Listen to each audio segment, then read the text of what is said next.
께서 이야기를 들려주실 겁니다. 자, 배송맨님께서 오늘 해주실 이야기는 사람이 무서운 이야기가 될 것 같은데요. 바로 만나보도록 할게요. 여보세요? 아이고, 배송맨님 안녕하세요. 반갑습니다. 네, 아이고, 늦은 밤 또 기다려주셔서 감사드립니다. 아닙니다. 네, 너무 고맙습니다. 자, 일단은 배송맨님 오늘 해주실 이야기가 사람이 무서운 이야기가 될 것 같아요. 예, 맞습니다. 이게 겪으면 안 될 일이긴 하지만 일단은 배송맨님께서 저희 또 시드를무에서 싸이월드 계단 보고 어이구 이거 장난 아닌 건데 이런 생각이 드셨다고 해요. 예, 그렇죠. 또 직접 겪으셨던 일인가요?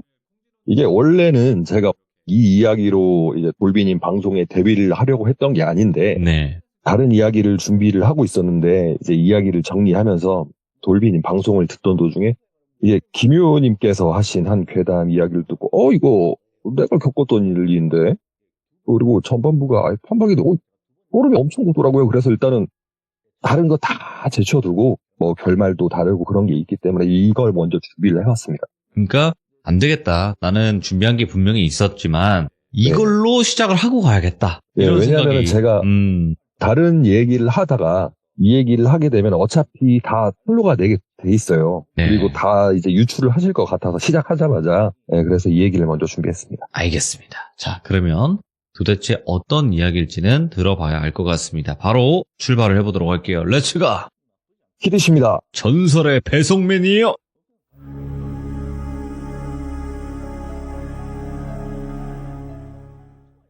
이제 때는 2009년도 5월경이었던 것 같아요. 제가 군입대를 좀 늦게 23살에 해서 25살 4월에 전역을 했으니까 예. 이제 보통 말년 휴가라고 해서 군 전역 12일 전에 9박 10일 휴가를 갔다가 복귀를 해서 이제 하룻밤 지내고 전역하잖아요. 저도 이제 말년 휴가를 나가서 휴대폰도 개통을 하고 친구들도 만나서 아이고 이제 저녁인데 뭐하고 먹고 살아야 되냐 하면서 노가리 까면서 술도 마시고 예.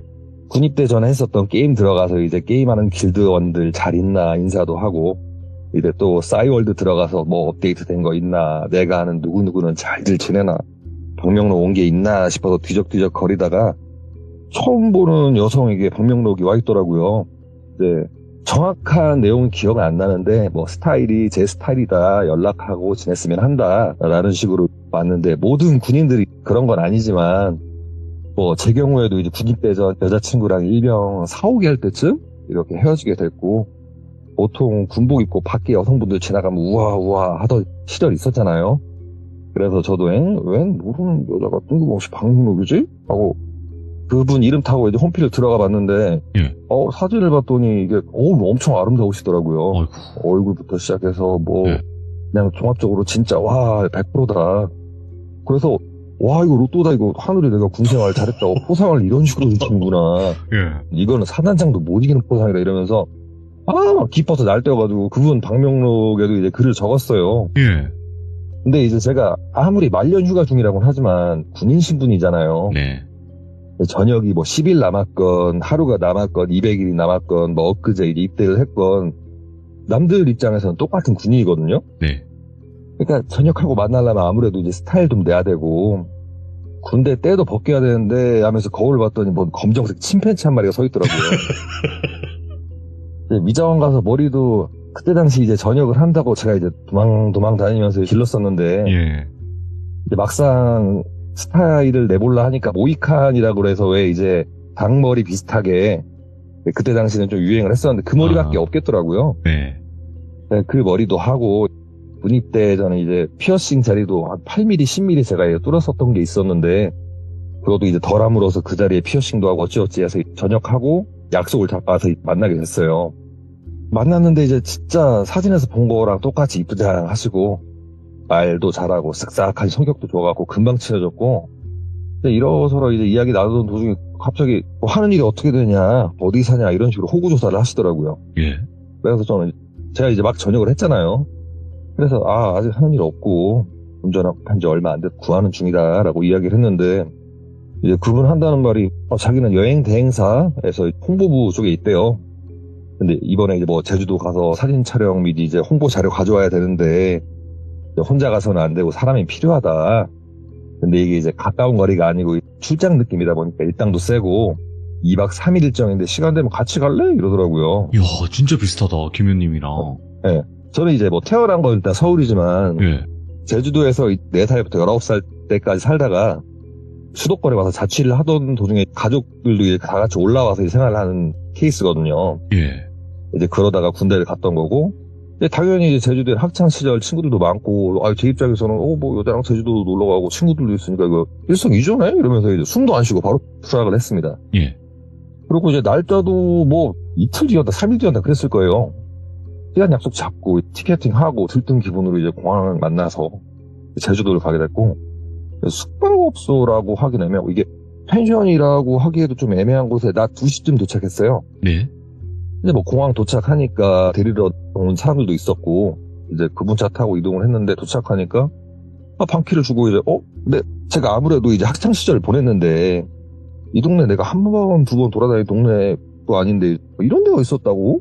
아무리 내가 올라와서 생활한 지 오래됐다고 해도 이상하다. 이게 세월이 빠른 건지 내가 느린 건지 하면서 막 둘러보고 있었는데 이제 여성분하고 공항에서 태워주신 일행분들하고 일도 있고 예. 지사에 가서 뭐 자료도 받고 해야 된다고 해가지고 먼저 들어가서 혼자 쉬고 있으라고 하더라고요. 네.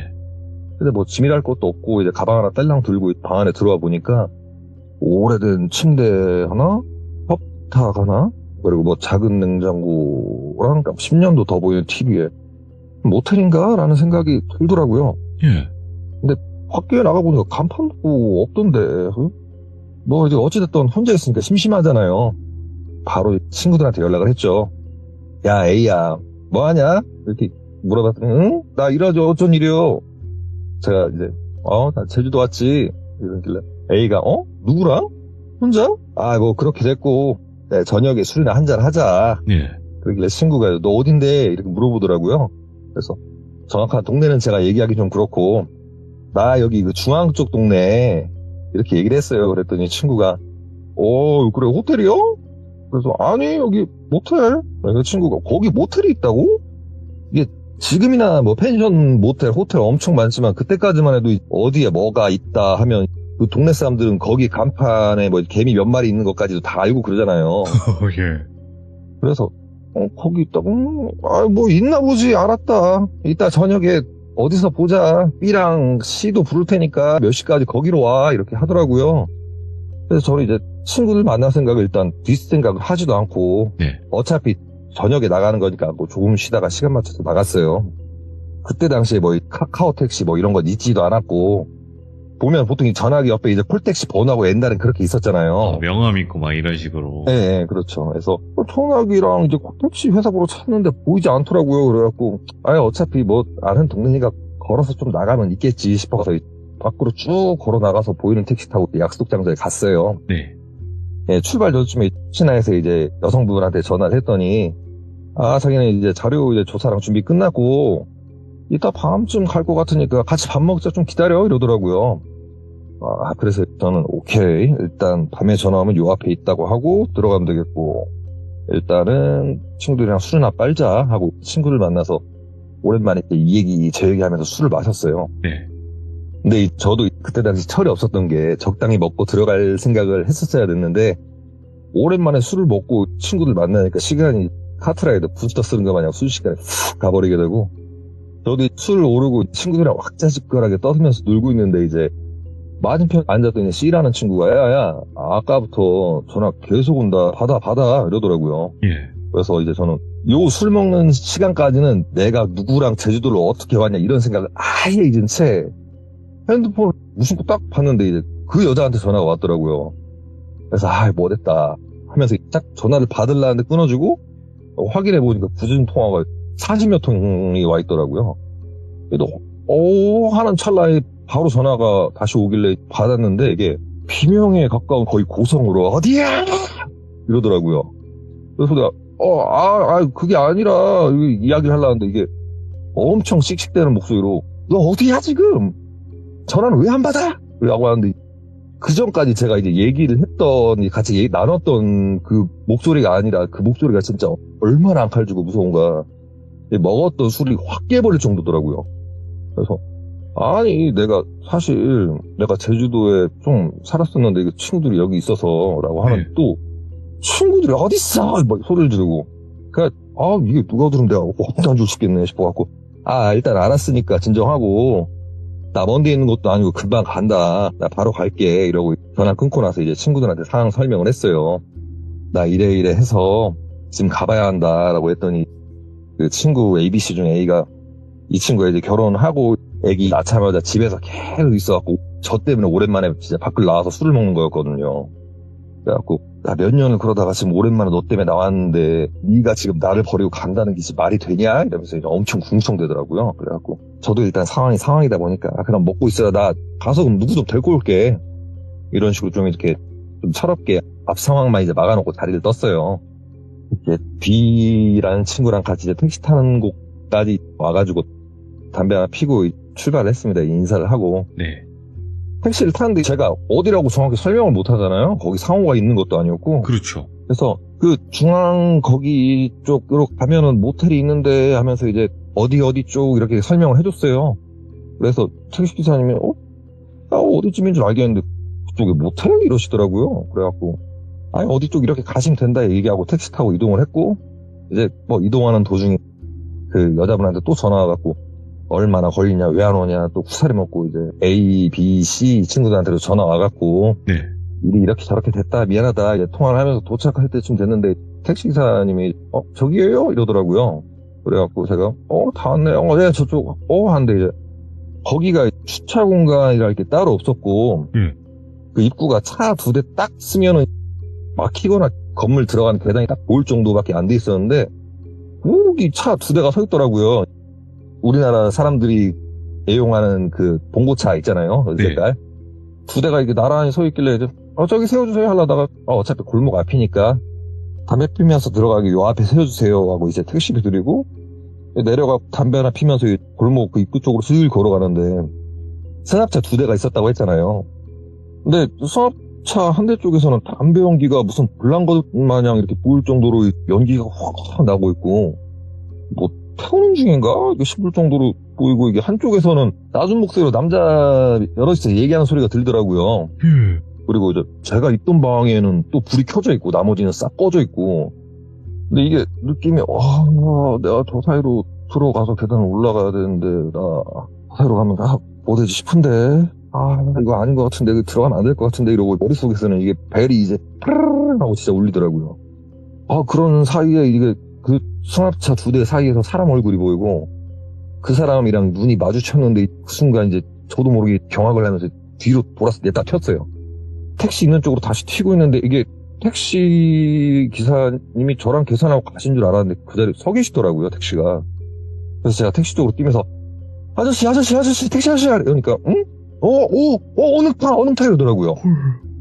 그래갖고 일단은 택시 타고 바로 출발을 했는데 무작정 아까 탄 데 거기 와 하면서 무조건 아까 탄 데로 데려다 달라고 얘기를 했어요. 이제 택시사님도 놀래가지고 상황 보니까 내가 도망 와가지고 내 딸 택시를 탔고 제가 순간 너무 겁을 먹어갖고 말도 제대로 못하고 있는데 택시기사님이 이제 자기도 이게 뭔가 이거 쎄했다 싶어갖고 안 그래도 보고 있었다.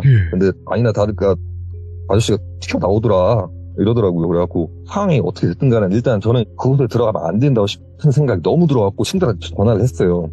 어디야? 이렇게 물어봤더니 친구들이 아까 먹던 데 나와갖고 동네 번화가 쪽에서 먹고 있어. 왜 오게? 이러더라고요. 그래서 일단 거기 태워달라 해서 혹시 모르니까 이렇게 좀 삥 돌아서 가달라. 그래갖고 일부러 동네도 한 바퀴 이렇게 돌아갖고 그 장소로 갔어요. 그래서 친구들 만나서 지금까지 있었던 이야기를 쭉 했죠. 제가 이제 친구들한테 나 진짜 거기 들어갔으면 진짜 뭐 될 뻔한 거 아니냐 이러면서 친구들도 이거 좀 심각한데? 잘못된 거 아니야? 이러는데 이제 아까 A라는 친구가 그런 거는 자기는 관심도 없고 자기 오랜만에 나왔고 나 술 마셔야 되고 지금 들어가면 또 언제 나올지도 모르고 막 이런다는 거예요. 술 먹자고 일단. 그래서 나가서 담배 하나 피고 오자 하고 나가는데 나가서 친구들이랑 와 하면서 경험담을 풀고 있었죠. 내가 타고 가서 막 이런 얘기를 하고 있는데 제가 이제 그 입구가 어두워서 정확하게는 못 봤지만 아까 봤던 차가 분명히, 제 앞으로 지나가고, 이게 제가 그때 당시에는 몰랐는데 지금은 세월이 지나서 무슨 말인지 알고 있는데, 그 여자가 그 스타렉 뒤를 따라오면서 전화기를 붙잡고, 이제 중국 욕을 하더라고요. 아, 뭐라고 막 이렇게. 웨이차니마, 웨이샤비. 이렇게 했던 것 같아요. 그거. 이게 욕이에요, 부모욕인데, 그거? 예. 이게 누구랑 통화를 하는 건지 정확히 모르겠는데 그 여자가 이제 한 손에 전화 들고 씩씩하게 스트렉스 따라가면서 통화를 하더라고요. 그래서 제가, 야, 쟤네. 이랬고 이제 일단은 숨어야 되잖아요. 그 찰나에 이제 제가 발견되게 됐어요, 이제. 여자가 씩씩거리면서 저한테 다가와 손목을 낚아채갖고 이제 뭐해? 가자! 이러는데 이제 A라는 친구가 그 손목을 딱 치더니 이제 상황을 알잖아요, 그 친구들도. 야, 안 꺼지냐? 또 뭐냐? 이런 상황, 우리 대치 상황이 생겼고, 이제 그 승합차에서 남자 2명이 내렸는데, 까만 티에, 까만 등산 바지? 이런 거에다 운동화 신고, 그리고 그 차가 다녔던 그 위치가 차가 다닐 수는 있지만, 빨리 다닐 수 있는 길도 아니고, 아무튼 이제 단기간 차를 세워놓던가 차가 있으면 눈치를 보이는 그런 위치다 보니까, 와. 그리고 그런 데에서 이제 누가 막 소리 지르고 그러고 있으니까, 근처에서 술 먹던 사람들도 다 나와서 보더라고요. 불과 이제 몇 분 만에 동네가 안 보일 정도로 사람들 모이고, 그러니까 이제 그 여자도 그 승합차에서 내렸던 사람들도 이거 뭐가 잘못 돌아가나 싶은데, 보통 그 시간대쯤 되면은 시간이다 보니까, 네. 순경 선생님들 차 타고 순찰 도시인데 이제 이 사람들 모여 있으니까 웽 소리 한번 돌린 거예요, 이제. 그러고 이제 앞에 비켜요, 이거. 뭐 하는 겁니까? 이러면서 경찰차에서 누가 내리는 소리가 나는데, 그런 소리 들리니까 당연히 사람들도 흩어지고, 네. 저희랑 대치하고 있던 사람들도, 요건 아니다 싶으면 싹 차를 타고 가버리더라고요. 여자애도 저를 끌고 가려고 했는데, 이제 사람들도 많이 있었고, 네. 이젠 텄다 싶으면 같이 차를 타고 슝 가버리더라고요. 그렇게 뿔뿔이 흩어졌으니까, 더 이상 뭐 사건은 되진 않았고, 저희도 먹던 술집 일단 들어가서, 친구들이, 야, 저기서 뭐 어느 나라 사람이냐? 뭔 상황이냐? 이러길래. 아까 설명해주는데 또 이러네. 이거 술 취해갖고 대충 듣다 술 깨니까 뭔가 싶냐? 이러고 얘기하고 다시 처음부터 설명을 쫙 해줬어요. 네. 그래서 친구들도 이제, 야, 너 그럼 뭐 전화번호도 있고 뭐 이런 거 다 있으니까 올라가서 신고를 해라. 이랬는데 저는 이제 괜히 제가 신고를 했다가 거복도 당할 것 같고, 그때 당시에는 진짜 겁이 나더라고요. 일단은 상황도 그런 상황이 있었으니까. 내가 괜히 이제 신고를 했다가 뭐 어떻게 되는 게 아닌가. 이래가지고 저는 이제 이렇게 흐지부지 하고 올라와서도 그 전화번호는 차단해버리고 그러고 있고 지금까지 살고는 있는데, 이제 이야기는 이렇게 끝났어요. 근데 제가 그때 만약에 도망쳐 나왔을 때 택시기사님이 기다리지 않고 떠났으면 어땠을까 싶기도 하고, 우리가 이제 사람 많은 동네로 너무 술을 먹었잖아요. 그러지 않고 이제 구석진 데 가서 술을 먹다가 걔네한테 붙잡혔으면 어떻게 됐을까 싶기도 하고. 그래서 저는 이제 이틀 정도 친구들이랑 술 먹고 이러다가 비행기 타고 다시 집으로 가게 되고요. 싸이월드도 그때부터는 쳐다보지도 않고 흐지부지하고 그러다 끝났어요. 지금은 보니까 싸이월드가 망했다가 다시 살아났더라고요. 그래요? 다시 살아났어요? 네, 뭐 그렇다고 하는데 저도 한 번인가 들어가 보고 말기는 했는데, 이야기는 이렇게 끝이 났고요. 저도 이야기를 하면서 준비를 할 때는 그렇게 떨리진 않았는데, 지금 이렇게 돌비님이랑 통화하면서 옛날 생각을 하면서 얘기하니까 진짜 소름이 막 돋네요. 이게 김효님 이야기를 듣고 와, 이거 내가 겪었던 거랑 너무 초반이 비슷하잖아요. 근데 이제 그분은 제주도를 안 갔어요. 그랬죠. 근데 배성매님은 가셨단 말이에요. 더 뒷이야기가 있으니까. 네. 야, 그러면 오늘 현실 공포 이야기는 끝이 났긴 했지만, 네. 원래는 어떤 이야기로 등장을 하시려고 했던 건가요? 여러 가지 직업괴담이 굉장히 많으시더라고요. 이게 제가 직업괴담을 준비한 거는 3-4편밖에 안 되고요. 네. 원래 준비해서 이제 돌비님한테 말씀드리려고 했던 거는, 제가 이제 어렸을 때부터 굉장히 가위를 많이 눌렸었어요. 귀신 쪽을? 네, 가위를 굉장히 많이 눌렸었고, 이게 대략 한 3학년 때쯤부터인 것 같아요. 근데 가위를 엄청 눌리고, 저희 그 4살 밑에 남동생이 있는데, 그 남동생이랑 같은 방에서 자고 있는데도 가위를 눌리고, 아무튼 너무 심하게 눌려서 제가 이제 안방에 가서 부모님한테 말씀을 드렸어요. 가위를 너무 눌린다. 이렇게 얘기했더니 부모님께서는 물 한 잔 먹고 자라 이렇게 대수롭지 않게 말씀을 하시더라고요. 네. 근데 그러고 나서 거의 일주일이면은 5일 이상 가위를 눌리고 네. 가위를 눌리면 꼭 이게 정확한 목소리도 아니고 사람 몇 명이서 웅성웅성 되는 수근수근 되는 소리가 들리는데 근데 정확한 소리는 안 들려요. 이게 뭐라고 얘기를 하는지. 그렇게 가위를 계속 눌리다가 제가 어찌됐든 이제 제주도를 떠나서 혼자 자취를 하는 일이 생겼는데 아무래도 자취를 한다는 것 자체가 혼자 사는 거잖아요. 그럼요. 자취를 제가 하게 된 이유도 저희 어머님 친구의 남편분께서 작은 공장을 하시는데 그 공장에서 취직하는 조건으로 네가 자취를 해도 된다 이렇게 얘기를 해서 이제 경기도 시흥의 한 외곽 쪽에 제가 자취를 하게 됐었어요. 네. 근데 제가 이제 수능을 끝나고 한 일주일 정도 후 거의 반 쫓겨나다시피 올라온 상황이었고 한 달 정도 지나니까 이제 제가 성인이 돼서 네. 노래방을 혼자 가봤어요. 왜냐면 그때 당시 거기 연고도 없었고 친구도 없었으니까. 네. 노래방을 가서 맥주 한 캔 시켜놓고 이제 노래를 부르고 이렇게 나오는데 그 노래방에서 저희 집까지 불과 한 300m? 200m가 안 되는 거리였거든요. 네.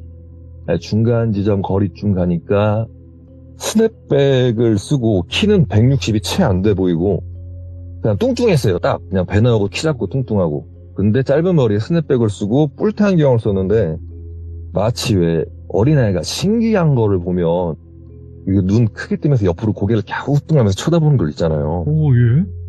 저를 보면서 양쪽으로 그렇게 보면서 배 웃으면서 저한테 걸어오더라고요. 예.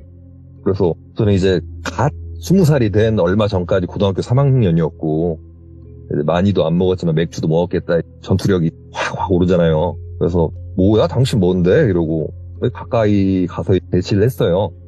그러고 그 사람이 이제 아무 말도 안 하고 저를 자꾸 이렇게 부러지게 쳐다보고 있길래 고개를 왼쪽 오른쪽 갸우뚱 하면서 슬슬 약도 오르기도 했고 일단 술도 먹었겠다. 제가 양손으로 그 사람 어깨를 툭 치면서 밀었어요. 뭐 하는 거냐고. 그랬더니 제가 키가 물론 큰 키도 아니고 덩치가 큰 편도 아니긴 하지만 일단은 저랑 거진 10몇 센치, 20cm 가까이 차이가 나니까 당연히 제가 그렇게 밀면 밀릴 줄 알았거든요. 네.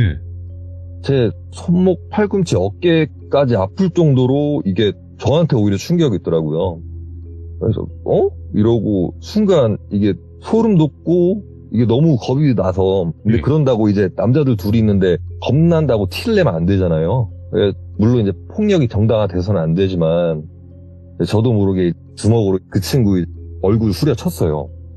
이렇게 쳤는데 참 웃긴 게 그래도 아무리 비슷한 체구여도 보통 그렇게 사람이 이렇게 맞게 되면 휘청거린다든지 아니면 나가 떨어진다든지 움츠러든다든지 보통 이런 게 정상이잖아요. 맞죠? 근데 마치 내가 때린 주먹이 이게 주먹이 아닌 것 마냥 또 똑같이 이제 신기하다는 투로 반쪽으로 이제 고개를 까딱거리면서 웃더라고요. 예. 그래서 저는 어차피 한 대를 때린 거 죽어라고 때렸어요, 정말. 2대, 3대, 4대, 5대, 6대, 7대 막 때리고 있는데 뒤에 갑자기 누가 저를 말리는 거예요. 네, 봤더니 제가 있던 노래방 알바생이에요. 뭐 하시는 거냐고, 지금 왜 그러냐고. 그랬더니 나봐요, 말리지 마요, 나봐요 하고 앞을 봤는데 방금까지 스냅백을 쓰고 있던 그 양반은 온데간데 사라졌어요. 그리고 제 앞에 이제 그 철로 된 가로등이라고 하나요? 아, 예. 그게 있고 그러고 제가 상황을 인지할 때쯤 되는데 제 오른손이 엄청나게 충격이 밀려오더라고요. 손을 봤더니 오른손이 아예 팅팅 부어서 다 부어있고 이게 제 오른손이 주먹을 쥐면 보통 이제 정권이라 그래서 그 손가락이랑 이제 손등이 마주치는데 이제 볼록볼록 튀어나와 있잖아요. 그럼요. 예, 제 새끼 손가락 정권이 제 검지 손가락 정권보다 더 커요. 이게 그때 그 일로 완전 가루가 되고 으스러졌어서 그 정도로 제가 세게 그 가로등을 치고 있었더라고요. 나중에 그 알바분이 들어보니까 제가 고래고래 소리를 지르면서 전신줄을 치는데 이 양반도 이제 노래방에서 알바를 하다가 계단 반쯤 노래방이 지하였거든요. 네. 반쯤 올라가서 담배를 피고 있는데 자기는 처음에 뭐 어디 공사한 줄 알았대요.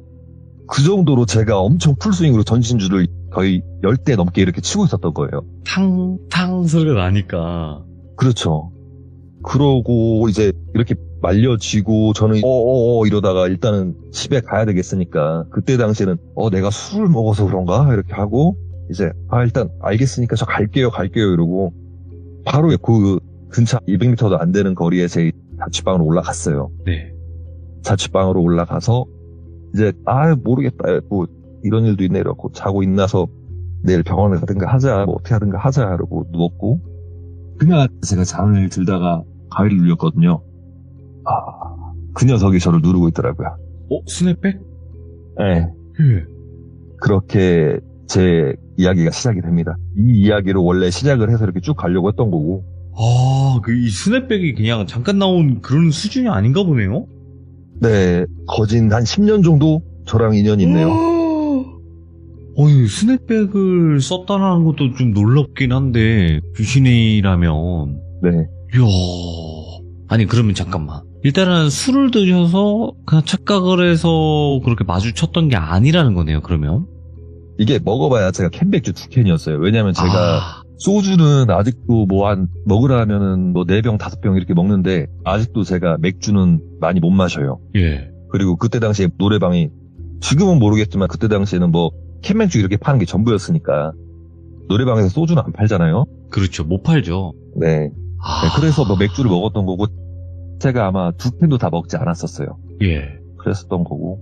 그러니까 대부분이 그래요. 제가 술을 먹어서 술에 취해서 본 거라고 이렇게 얘기를 하시잖아요. 있는 그대로. 네. 그러면 네. 이제 듣는 분들은 에이, 술을 취해서 그런 거 아니에요? 이렇게 생각할 수밖에 없어요. 근데 아닌 거지. 이렇게 돼버리면. 맞습니다. 자, 일단은 오늘은 제주도 갔던 썰과 그리고 원래 등장을 하시려고 했던 그 이야기로 초반에 어떻게 됐는지 정도까지 저희가 한번 들어봤습니다. 전설의 배송맨님께서는 이제 다음 이야기를 또 준비를 해주시면 될 것 같아요. 네, 알겠습니다. 네, 오늘은 그냥 시작 정도만 이렇게 해주신 것 같고, 다음번에 또 어떤 일들이 있었고, 또 약 한 10년간의 연이 있었다고 하는 거 보니까 분명히 이것저것 또 이야기들이 많을 것 같네요. 드리고 싶은 이야기가 너무 많아요. 그래요. 네, 오늘도 이렇게 용기 내서 찾아와 주셨고, 앞으로도 또 시간 많고 하니까 천천히 또 이야기 잘 들려주시면 좋을 것 같습니다. 네, 다음번에 좀 준비해가지고 이렇게 긴장하는 모습도 많이 없어진 척 제대로 한번 해보도록 하겠습니다. 야, 이걸 긴장했다고 말씀하시면 나중에 날아다니시겠네요.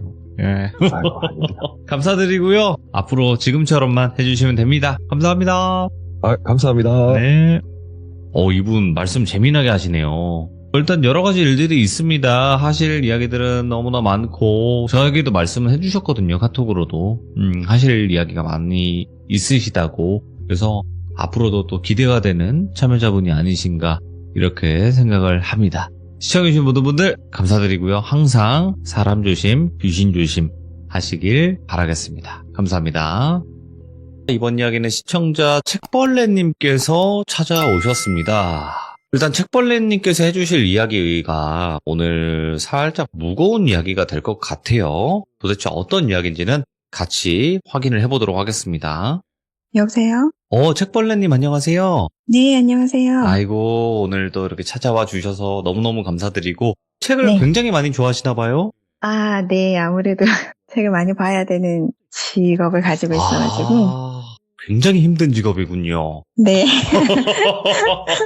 이게 책을 많이 읽는다는 게 쉬운 일이 아니라는 걸 제가 또 알고 있기 때문에, 네, 어떤 직업인지 정확히는 모르겠지만, 정말 쉽지 않은 직업인 것 같습니다. 네. 네. 자, 일단은 책벌레님 오늘 해주실 이야기가 사실상 가족분들의 이야기가 섞여 있고, 네네.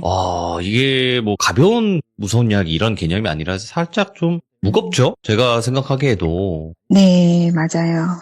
그래서 아마도 우리 시청자분들이 이야기 들으시다가 보면 어떤 분노도 느낄 수 있는 부분이 분명히 있을 거고, 비난을 할 수도 있는 부분이 분명히 있을 텐데, 그래도 네. 책벌레님의 가족의 이야기다 보니까 너무 심한 말은 자제해 주셨으면 좋겠고, 책벌레님 이야기에 나오는 할머님이 이미 돌아가신 상태인 거죠? 네, 돌아가셨어요. 그래서 그 점도 여러분들 꼭 생각해서 이야기 들어주시면 좋을 것 같고, 바로 그러면 책벌레님 출발을 해보도록 하겠습니다. 렛츠가! 네, 기리십니다. 책벌레요!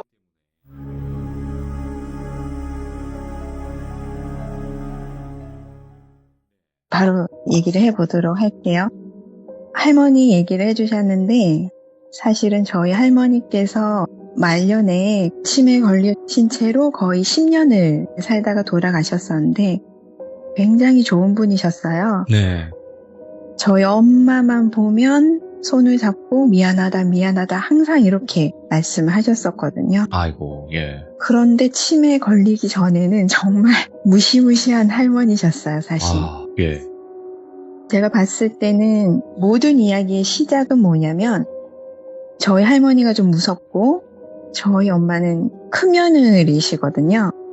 근데 집안에 제사가 1년에 4개 정도 있고 거기다가 설날, 추석 제사까지 다 치러야 되는 상황인데 이런 제사를 큰며느리로서 한번 제사를 지내면 한 일주일을 준비를 하셔요. 며느리가 한 명 더 있긴 하지만 사실 그게 해라 할 수가 없잖아요. 그 사람의 네. 어떤 입장도 있을 수가 있고 억지로 시킬 수가 없는 거다 보니까 제사라는 게. 그래서 처음부터 장 보는 것부터 장을 보는 그 금전적인 부분도 저희 아버지가 큰아들이니까 다 돈을 내셨고 그렇게 다 일주일 동안 열심히 준비를 하면 그걸로 정말 지극정성으로 제사를 지내셨었어요. 사실 이런 상하 관계라고 해야 될까요? 요즘에는 네. 시어머니와 며느리 관계가 상하라고 보기 좀 어려운 점이 있기도 하겠지만 여전히 그런 폐습적인 부분이 남아있죠. 네. 하지만 그 옛날에 훨씬 더 심했었고 그런 고부간의 갈등 속에서 저는 그걸 바라보는 항상 관망을 하면서 답답한 입장이었어요. 우리 엄마 왜 저러지? 저렇게 힘든데 왜 저렇게까지 하시는 걸까? 정말 이런 안타까운 그런 게 평생을 저는 이제 엄마를 정말 답답하다 이런 마음이 있기는 했었습니다. 그런데 제가 고등학교 2학년 때 그때 저희 집안에 기제사가 하나 있었어요. 네. 기제사가 하나 있었는데 그 기제사 때문에 저희 어머니가 웬일인지 굉장히 정신이 없어 보이셨거든요. 그런데 그 기제사를 끝내고 한 3일쯤 후였던 것 같아요.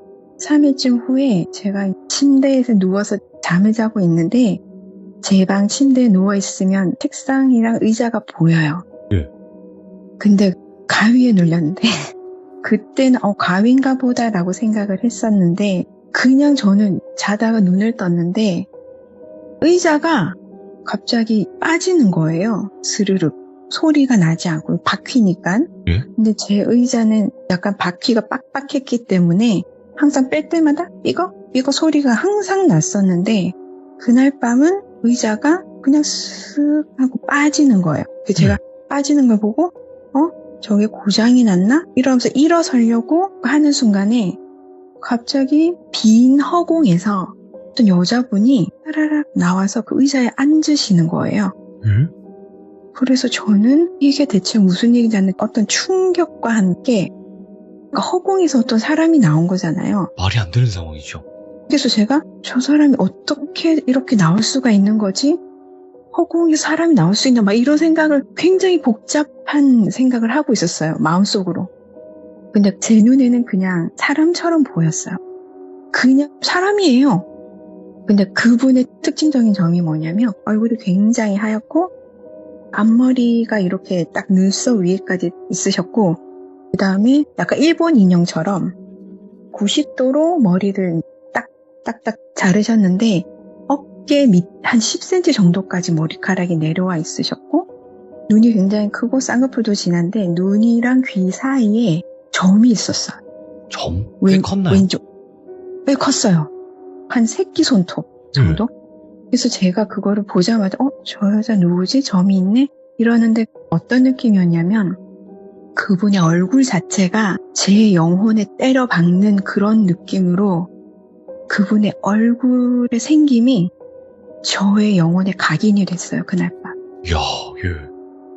그런데 그 순간 제가 눈을 탁 떴는데 충격을 이겨내려고 그분이랑 눈이 한참 마주쳤거든요. 근데 그분이 무섭지 않았던 거는 너무 슬픈 표정이었어요. 예. 너무 슬픈 표정이었고 금방이라도 울 것 같은 느낌. 그래서 제가 눈을 이렇게 다시 깜다가 탁 뜨니까 아침인 거예요. 시간이 지났네. 예, 아침인데 제가 항상 습관이 뭐냐면 의자를 밀어놔요. 책상에 항상. 네.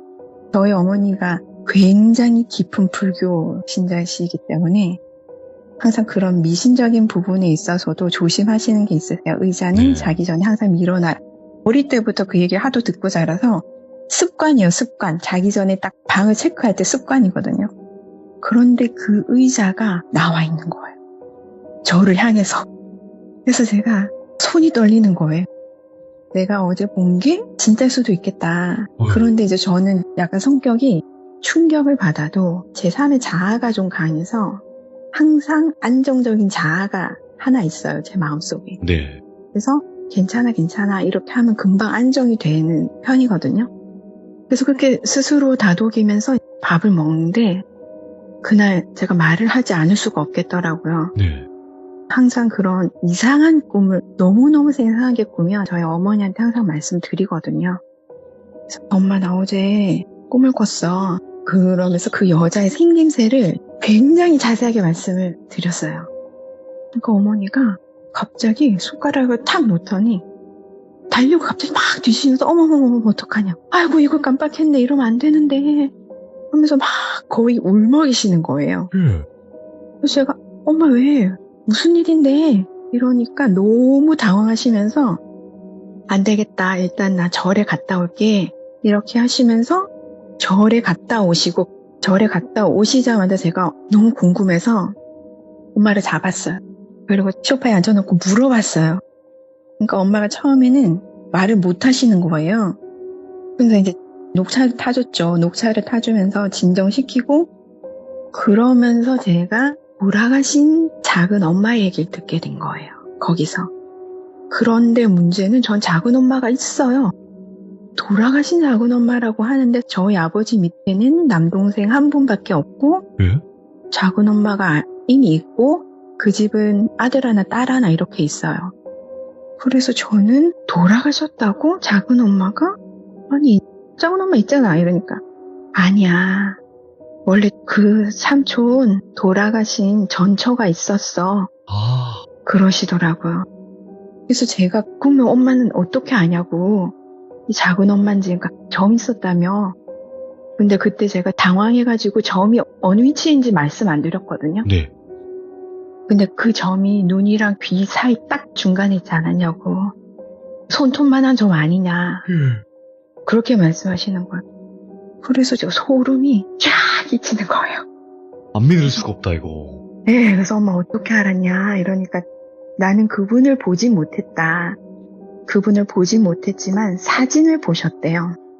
그런데 문제는 그 부분에 대해서 자식들은 모르는 상태인 거예요. 아무도. 그분의 존재는 아주 먼 옛날부터 저희 집안의 1급 비밀인 거죠. 네. 근데 그럴 일이 있으셨더라고요. 그리고 그분이 제 꿈에 나타난 이유도 있었고 네. 말씀을 드려보자면 옛날에는 민며느리가 있었어요. 민며느리. 예, 민며느리라는 게 아들의 아내를 약혼녀를 미성년자일 때 데리고 와가지고 키우기도 하면서 학교도 보내고 아니면 집안일도 시키고 네.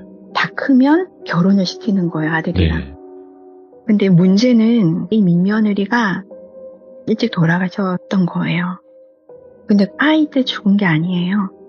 이 민며느리가 사실 저희 아버지랑 짝을 지어주시려고 하셨던 것 같아요. 아, 그 부분은 자세히 말씀 안 하셨지만 제가 딱 들어보니까 알겠더라고요. 그런데 아버지는 이 집안의 이런 분위기나 가부장적인 거, 뭐 아들 하면서 크는 거, 이런 거에 대해 굉장히 싫어하셨어요. 어릴 때부터. 그리고 할머니가 우리 고모들 교육을 안 시키는 것도 아버지 너무 싫으셨대요. 고모가 2분 계시거든요. 그래서 이제 그런 것 때문에 할머니랑 끊임없는 트러블이 있으셨대요. 장남으로서 할 말을 하면 항상 트러블이 생기고 싸움이 되고 그랬죠. 그리고 농지가 많으셨거든요. 굉장히 많은 농지가 있으셨고 지주셨어요. 그런데 그 농지들을 다 할머니가 관리를 하셨는데 그걸 물려주고 싶으셨던 거예요. 네. 아버지한테. 근데 아버지는 다 버리고 나가셨어요. 도시로. 다 버리고 나는 자수성가 할 테니까 그딴 농지 누굴 주던지 마음대로 하라. 그리고 나는 민며느리랑 결혼 안 한다. 선을 하고 나가신 거죠. 그러니까 이제 할머니는 그래 뭐 때려치워라 막 이러셨겠죠. 네. 네, 저희 할머니 성정이 굉장히 여장부시이기 때문에 저도 이제 할머니 발괄하신 성격도 다 봤고 그렇게 이제 아버지는 그냥 나오고 이제 작은 아버지밖에 없는 거예요. 근데 이제 작은 아버지랑 결혼을 잘 했으면 네. 저는 이렇게 원한이 생기지 않았을 거라 생각이 들어요. 근데 좀 커서 결혼 때가 다 된 거죠. 네. 근데 결혼을 앞두고 임신을 한 것이 밝혀졌고 임신을 하신 상태에서 농지가 굉장히 넓잖아요. 네. 일사병 같은 게 걸리셨던 것 같아요. 아, 일하시다가. 예. 그리고 임신 중독증도 있으셨대요. 그 위험한 거 아니에요? 그거는 굉장히 위험하거든요. 그래서 손도 못 써보고 돌아가신 거예요. 그분이. 아기랑 같이. 근데 문제는 그 아기가 거의 2달 뒤면 나온다 이런 수준이었어요. 다 큰 아이였어요. 그래가지고 그때부터 쉬쉬하게 된 거죠. 집안에서는. 그리고 작은 아버지는 빨리 다른 여자랑 선을 봐서 1년도 안 돼서 바로 결혼을 시키셨대요. 그런데 그 얘기를 듣고 저희 아버지가 왔는데 그래도 몇 년이나 집안에서 크던 아이다 보니까 너무 슬프셨대요, 아버지가. 미안하기도 하고. 네. 그런데 작은 아들 혼사를 서두르는 그 집안 분위기가 또 너무 싫으셨던 거예요. 그래서 한 몇 년을 절연을 하신 거예요, 아버지는. 근데 사실 가부장적이었던 그 옛날에 시골이었고 네. 굉장히 깡촌이었어요. 더 많은 가부장적인 문화가 남아있을 때였겠죠? 그래서 그거를 이해는 안 가지만 어쨌든 그런 문화가 있었다. 그래서 들으면서도 저는 손이 막 떨렸어요. 어떻게 그럴 수가 있냐. 근데 문제는 장례도 대충 치르고 그 뒷산 거의 꼭대기쯤에 무덤을 썼는데 그 무덤은 저희 아버지랑 저희 어머니 말고는 아무도 찾아가지 않는 곳인 거예요. 이제 와서 알고 보니까 저희 어머니 아버지가 항상 성묘 때가 되면 또 한 군데 들렸다가 오시는 데가 있었어요. 챙겨주셨구나, 그렇게 계속. 아주 어릴 때부터 챙기셨는데 그때 누구냐고 물으면 먼 친척분이 계신데 성묘하실 분이 없으셔서 이렇게만 말씀을 하셨지 작은 엄마라고는 단 한 번도 설명을 안 해주셨는데 마침 작은 엄마가 제 꿈에 나오니까 또 저는 성격이 굉장히 꼬치꼬치 캐물어야 되고 모든 거를 속 시원히 해명을 들어야 되는 성격이어서 설명을 할 수밖에 없는 상황이 된 거죠.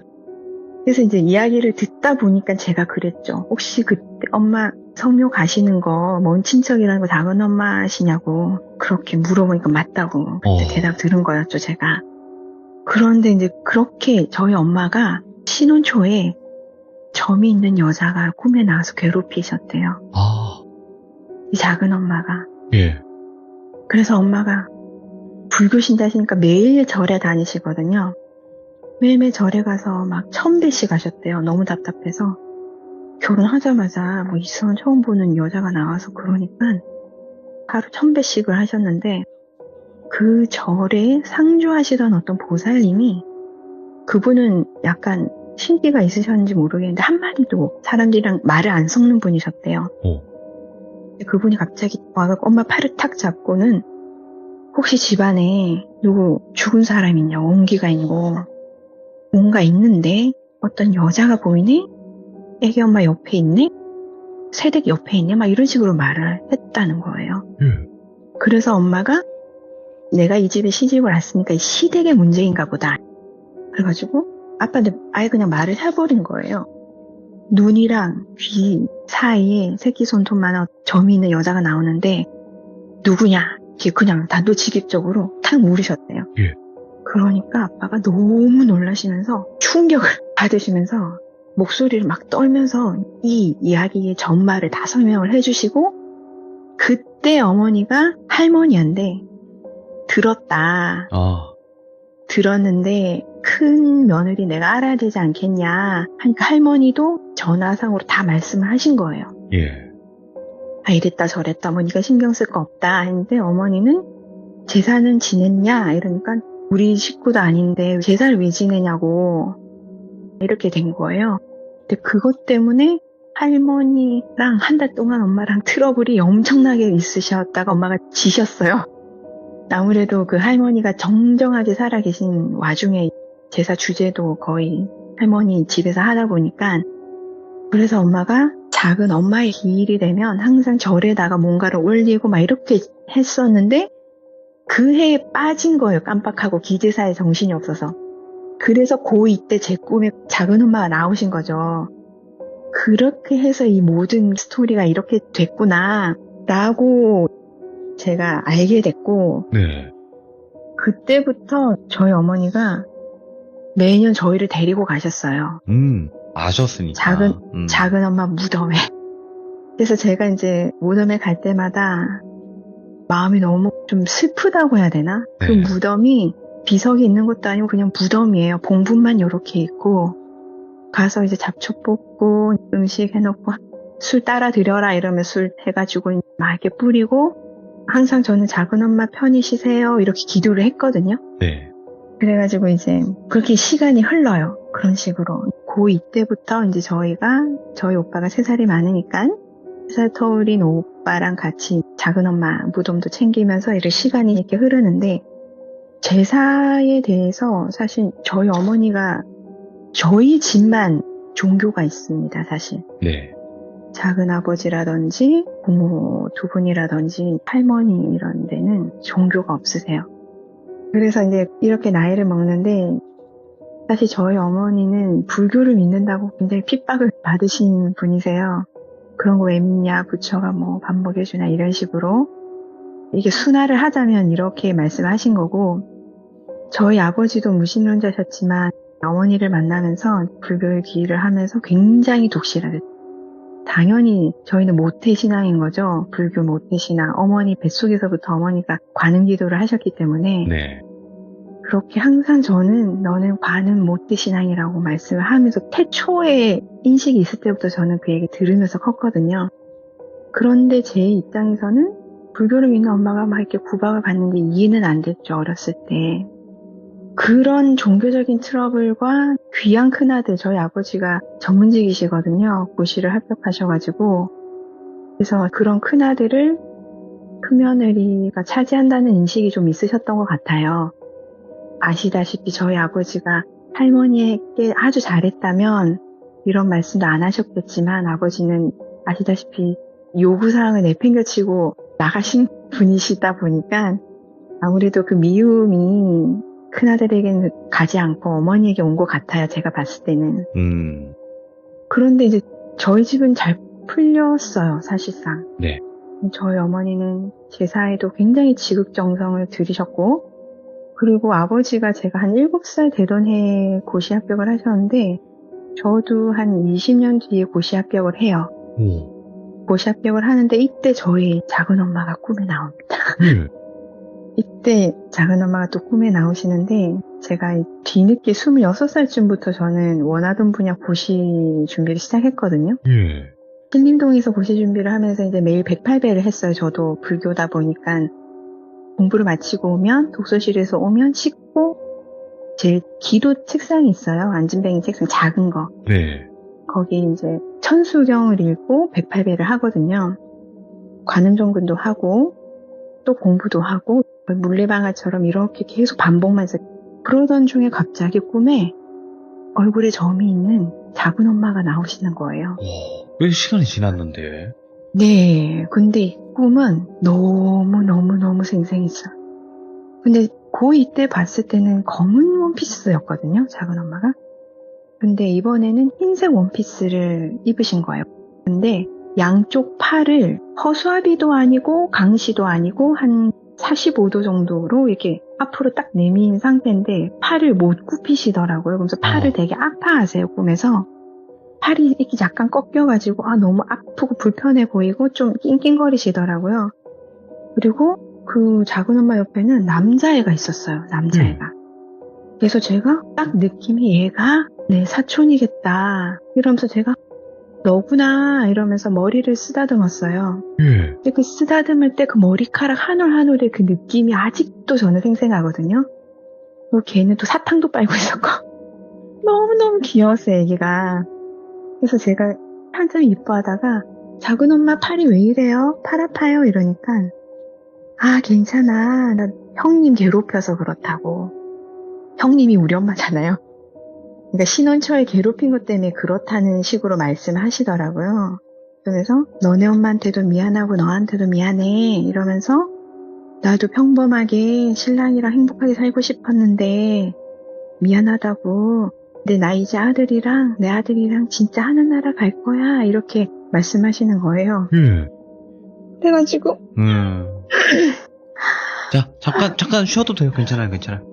자, 일단 책벌레님 지금 말씀하시면서 왜냐면 모든 상황을 다 알고 계신 분이잖아요. 네.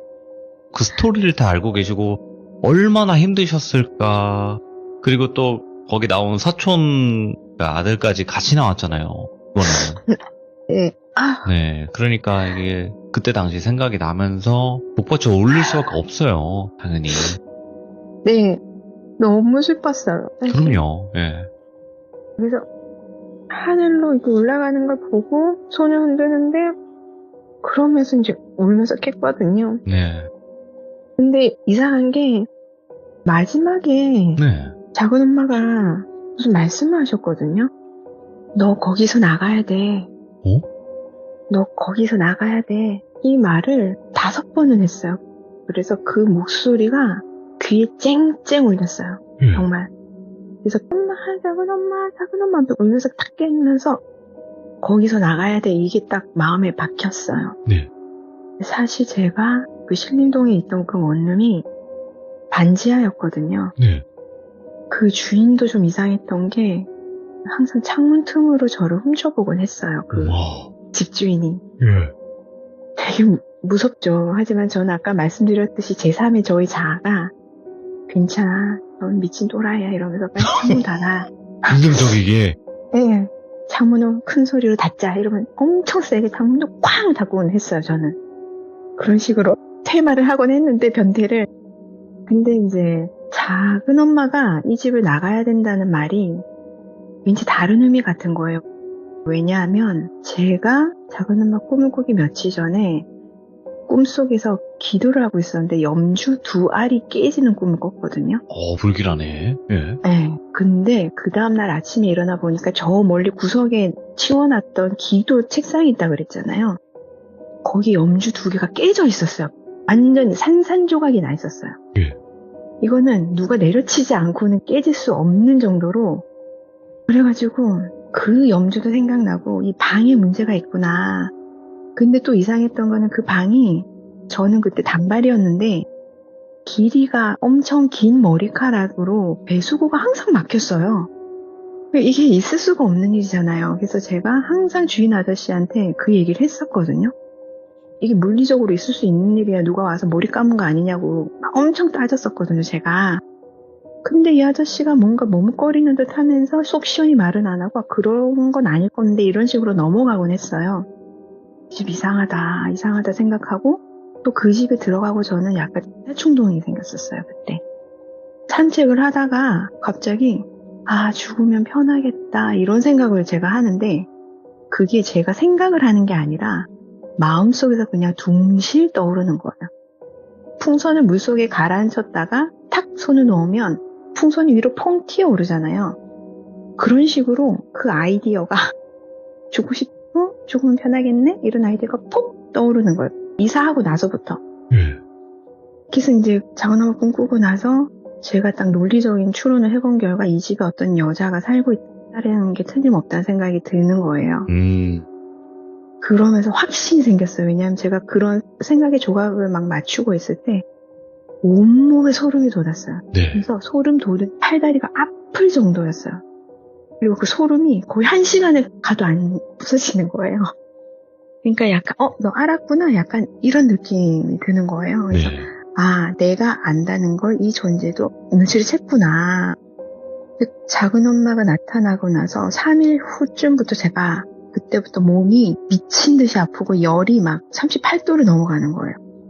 그렇게 3일을 천장이 빙글빙글 돌면서 열은 38도 이상이 나고 3일을 탁 알았는데 3일이 딱 지나가니까 갑자기 멀쩡한 거예요, 아침에.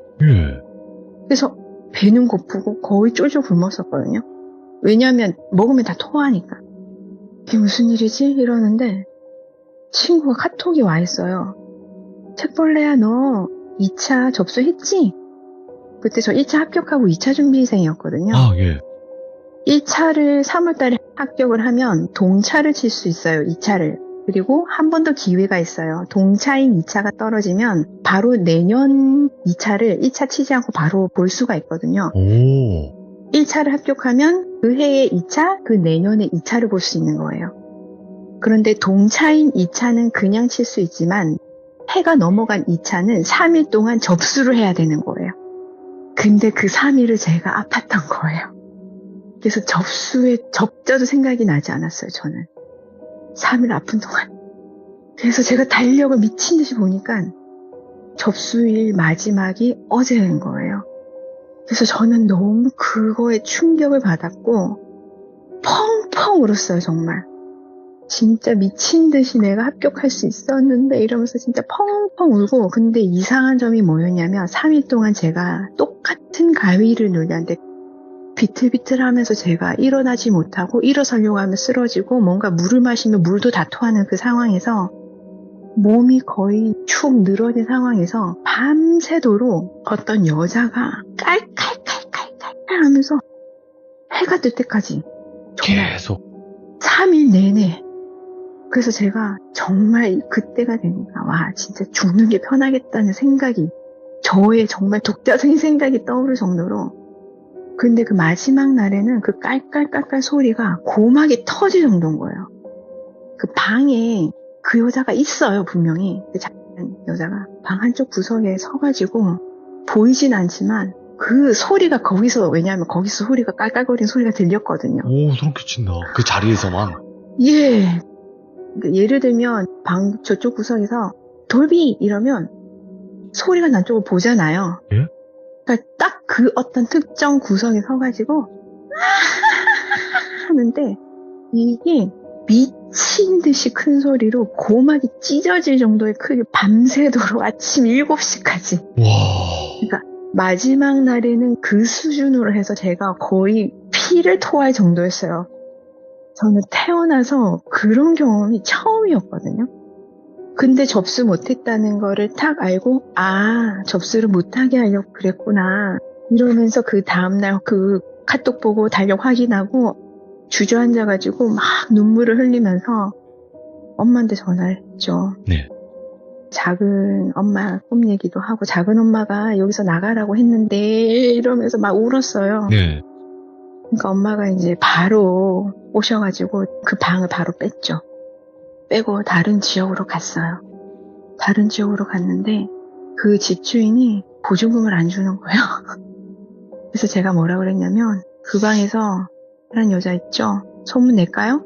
이러니까 5분도 안 돼서 보증금이 들어왔어요. 와, 진짠가보네. 네, 그래가지고 엄마가 대체 이게 무슨 일이냐고, 가위도 안 눌리는 애가.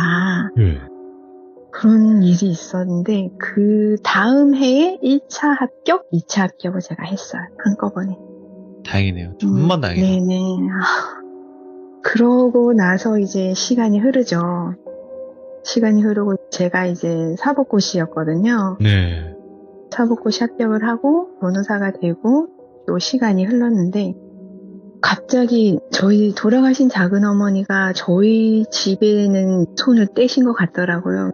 근데 그 이후로는 지금 현재 작은 어머니 꿈에 그렇게 나오신 거예요. 저희는 크게 왕래가 없으니까 제사 때도 막 그분들은 준비를 안 하고 저희만 준비를 하니까 그 얘기를 뒤늦게 들었는데 작은 엄마가 갑자기 쓰러지셨어요. 근데 작은 어머니가 쓰러지신 와중에 작은 집의 큰아들이 저희 사촌인 거죠. 네. 갑자기 죽었어요. 오. 작은 엄마 쓰러지시고 1년 만에 심장마비인 거고 원인 불명이래요. 왜 심장마비인지 모른다고. 전 집안이 충격에 휩싸였죠. 전 집안이 충격에 휩싸였는데 얼마 안 가서 우리 작은 어머니도 돌아가셨어요. 네. 그러고 나서 한 5년 전인가 작은 아버지도 쓰러지셨대요. 그래서 저는 이게 악귀나 원귀라고 하기엔 좀 그런데 왜냐하면 제가 본 돌아가신 작은 어머니는 그냥 슬픈 사람이었거든요. 네. 근데 잘 모르겠어요. 이게 작은 아버지에 대한 마음은 전 알 수가 없잖아요. 그럼요. 분노일 수도 있으니까. 그러니까 저는 분노였구나 예. 라고 이제는 생각이 들죠. 근데 신기한 게 뭐냐면 작은 아버지가 쓰러진 장소예요. 저희 작은 어머니 묘를 예. 평생 몇십 년을 저희 가족만 갔었잖아요.